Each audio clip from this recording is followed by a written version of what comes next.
Think. Think back on your life and all the moments that have shifted how we see.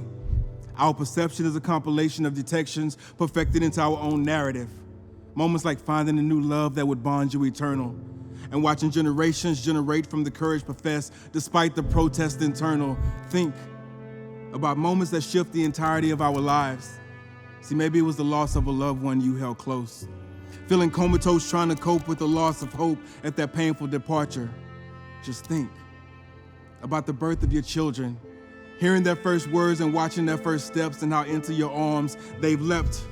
See, we've all shared experiences as far as our memories will go. Whether in physical proximity or a shared symmetry of someone else's story, we know millennia ago, there existed such a moment.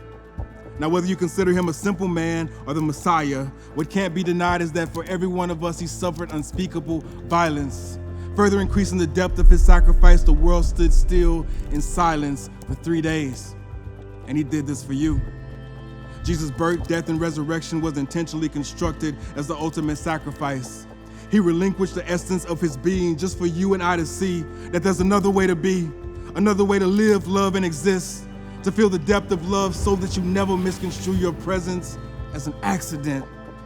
This moment was intentional with you in mind. He's a God who saw you as an ember in the darkness of your mother's womb, a God who was with us in the hardest moments we never want to remember. This is his moment, his story, and his resurrection. See, God interrupted the course of history so that our story could be written too.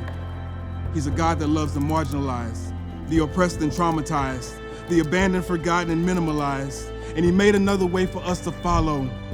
He's a God that gave his only begotten son for you to feel the depth of his love when you feel most hollow and so far out of sight.